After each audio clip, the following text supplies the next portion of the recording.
We're home.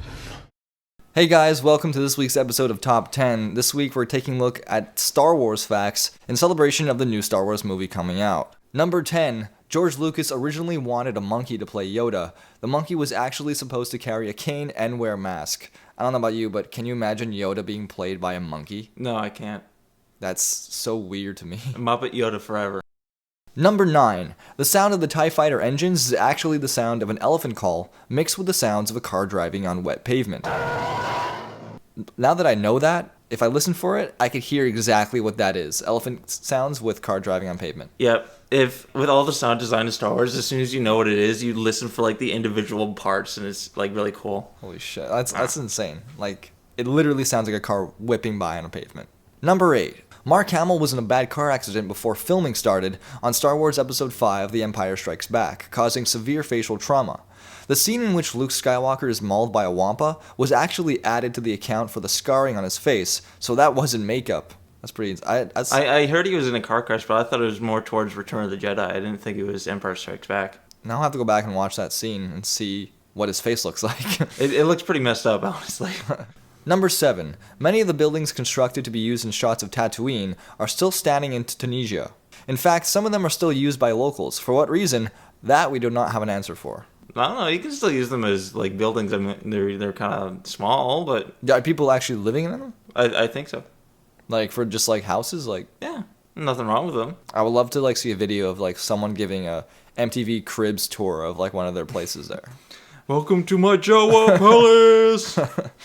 Number 6. Peter Cushing, who played Grand Moff Tarkin, found his costume boots so uncomfortable that he wore slippers during many of his scenes, and insisted his feet just never be in the shots. It's true. You never actually see Grand Moff Tarkin's feet. They must have been really, really uncomfortable shoes. Probably. Number 5. David Prowse, the actor who portrayed Darth Vader in form, not voice, is banned from attending any official Star Wars conventions because George Lucas simply finds him annoying. Apparently, Prowse would leak movie plots to the public at the time of filming. However, what got him officially banned from Star Wars conventions was his appearance in a documentary called The People Against George Lucas, which I can only assume is a documentary that's talking bad against George Lucas. Probably because of all the stupid changes that he made. But actually, the one good change that he did originally make is get rid of David Prowse's voice for Darth Vader, because we don't want to scar Darth Vader. Yeah, I saw that video last night. I was like, wow. It's a good thing they went with somebody else. Number 4. Chewbacca's voice is a mix of bears, walruses, lions, badgers, and other dying animals. I didn't know there was that many animals. It's a in his one voice. lot of layers in the Chewbacca roar. Number 3.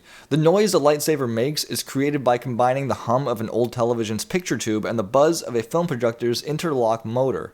The noise was then played out over a speaker, and a mic was moved around in front of it to give the sense of movement to the sound. Tell him to take off! That's pretty wild. It's pretty awesome. I've seen some behind-the-scenes footage of the sound designer. He's got that sound playing on a speaker. He's watching the lightsaber fight go on, and he's just swinging it along with it. What? To kind of give the lightsabers some motion to it. You're under arrest, Chancellor. Are you threatening me, Master Jedi? Number 2. The sixth Star Wars movie was originally called Revenge of the Jedi and had kept that name for most of production. Even some posters were made to promote the film with that name, but before the movie came out, George Lucas realized that the word revenge didn't really portray the ideology of a Jedi, and renamed it to Return of the Jedi instead. Those posters are pretty rare, but we probably have one on the screen right now, so you can see. Yeah, they actually did make Revenge of the Jedi. It was actually pretty close to when the movie came out that they changed their mind. That's some good Star Wars knowledge for you. Number 1. George Lucas always had a plan for not only the original trilogy, but the prequel trilogy and the sequel trilogy as well. He even asked Mark Hamill in 1983 if he would reprise his role as an older Obi-Wan style Luke Skywalker in 2011, which is very close to when the actual sequel trilogy started. It's pretty crazy that all the way back in 1983, George had this figured out. But this was when George Lucas wasn't crazy. When he was actually sane and didn't mess with our movies and our childhood dreams. There you go, top 10 Star Wars facts for this week. Come back next week where we're going to have a whole new series of top 10 just for you.